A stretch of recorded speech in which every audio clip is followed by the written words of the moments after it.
to see you. Likewise. And every time it's like a new roller coaster fun ride. Andy was saying that, you know, your presence in a film just infuses it with like lots of new ideas of what you can do Andy's in it. great. Andy's great that way. You know, I love working with Andy Fickman, the director. You know, and I also love the idea of making a movie that that I think thoroughly entertains people and that makes people feel good. And especially, well, this type of movie, you know, the type of movie that can be big and fun and make people laugh and have some great action and some great adventure and a pretty strong message along the way, too. Well, it's true. It can be enjoyed by, you know, young and younger audiences, and it's got this this nice message to it. But it still has this physical, you know, training that you need to do for it, and all the special effects. So it doesn't make the job easier. It's just no, I don't think it makes the job easier, but it does make the job a lot of fun. Yeah. You know, making movies is it's a long, challenging process, but it is a lot of fun. And I think when you when you come to work with that type of perspective, it lets you enjoy it quite a bit more. That's true.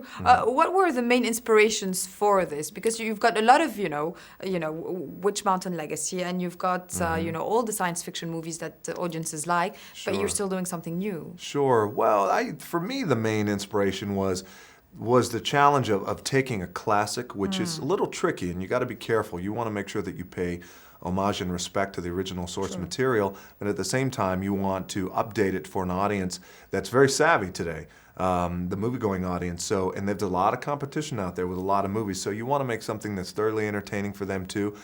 Money doesn't grow on trees, so you want to be acutely aware of that you know, they're spending their hard-earned dollars on your product, and you want to make them feel good and entertain them. Well, I laughed my head off when I saw that it was set in Vegas, especially during an alien convention, because you go to Vegas and you really feel like sometimes you're out of space, don't you? Well, you know, Vegas is a very, very fascinating place. There's a lot of energy and interesting dynamics that's happening in Vegas. You know, I thought the backdrop for Vegas really helped propel the movie because there's an energy in Vegas that's nonstop, and the storyline of our movie is really nonstop. It's a race to get from point A to point B, so that helped. And certainly, there's a lot of interesting, fascinating people who go to Vegas, and so it was a lot of fun going to Vegas. We had a great time shooting there.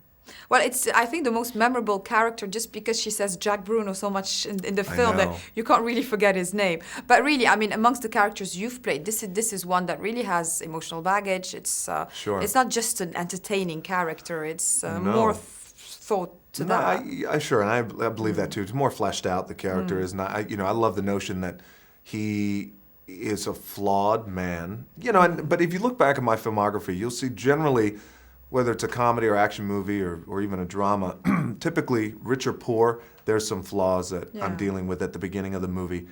And by the end of the movie, I become a better man. And I love that. And, you know, I've become the guy who, when I was younger, I aspired to be. I always wanted to become better. I wasn't quite too sure how I was going to do that. So, and also too, when it's done right and I become better by the end of the movie, then typically everybody else around me becomes better. Then everybody becomes better, and I love that. Again, it's optimistic. It's true. Always optimism, and I love that about you. Thank you so much. Thank you. I enjoyed it.